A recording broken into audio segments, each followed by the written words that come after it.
Well, I found an interesting tool here. Just went down the YouTube rabbit hole and saw this on another video, and I thought, well, I don't really need it, but went ahead and bought it.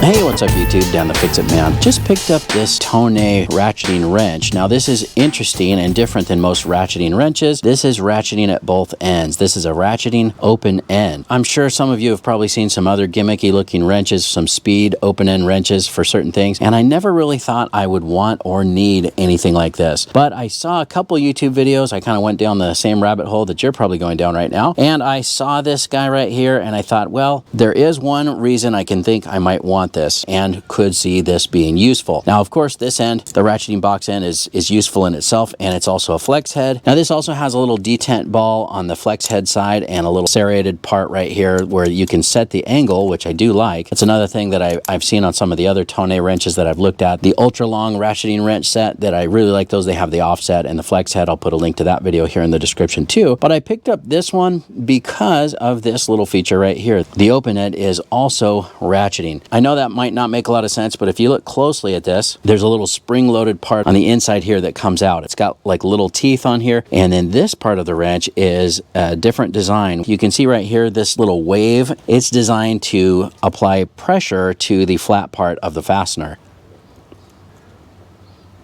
Works exactly like they say it does.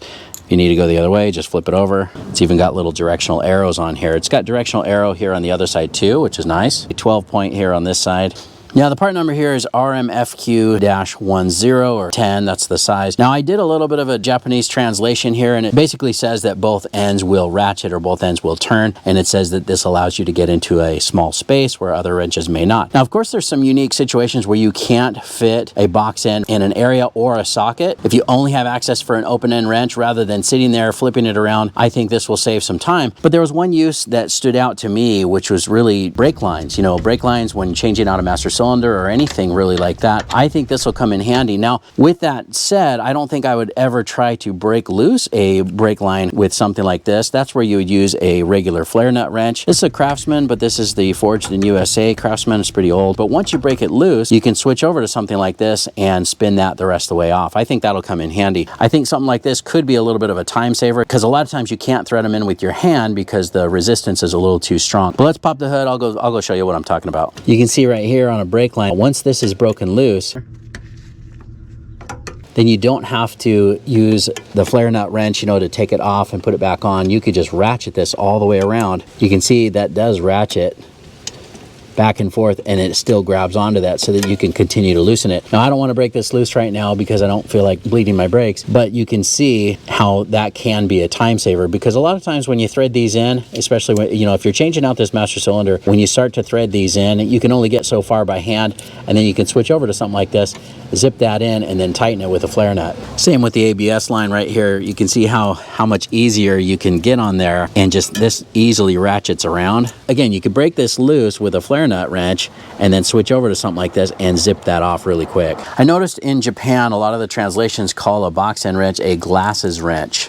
I don't know if it's because it looks like a set of eyeglasses if you have a double box end wrench, but they also call this what we call flex head. They usually translate or call this an oscillating head. I mean, we've all run into spaces where we can only use an open end wrench. You can't always get a socket or a box end wrench on something. So having the ability to turn an open end wrench into a ratcheting wrench, it's just an added little bonus. And I think it's something that'll save a little bit of time. I don't think this is going to solve a problem in the sense of, you know, you can't get the job done if you don't have it, but it's one of those little convenience things, kind of gimmicky still. I wouldn't say that this is a necessary must-have tool. I think this is more of like a novelty and or a little bit of a time saver. It's kind of cool. I mean, cool feature that they came up with. You know, I don't usually buy these novelty tools. This is just one that after I saw it on video, I thought I should give it a try. So I'm glad I picked it up. Now, the last thing I wanted to point out is although this is Tone and this is Tone Japan, you know, they're a Japanese tool company, but I believe this is made in Taiwan. If it doesn't say made in Japan on the wrench itself, let's just take off the label so we can check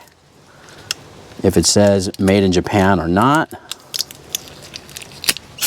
Got some sticky stuff on the handle here, so let's clean that off. And this side says RMFQ Tone with a 10, and this side says the same thing, RMFQ Tone, and then it says 234 is laser etched on there. Don't know what those numbers mean. If that answers your question about is this made in Japan, I would say it's not. Otherwise, it would say made in Japan on the tool. But you know, it does work exactly like it's supposed to, whether it's made in Japan or not. I mean, it seems to be a good quality tool. It does exactly what it's supposed to do.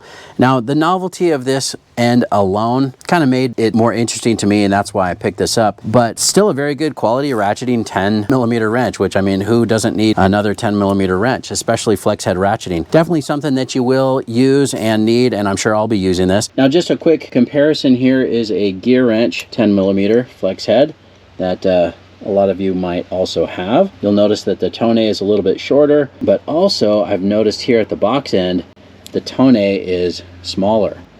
Looks like it's a little thinner, but more importantly, right here where it counts. Now, if you're working around a small area that has a ledge or another wall or something right there, a lot of times that is what prevents you from being able to use a box end or a socket, and it is a little bit smaller than the gear wrench. You can see that that end, not only the sides of the head here, but right there it's smaller.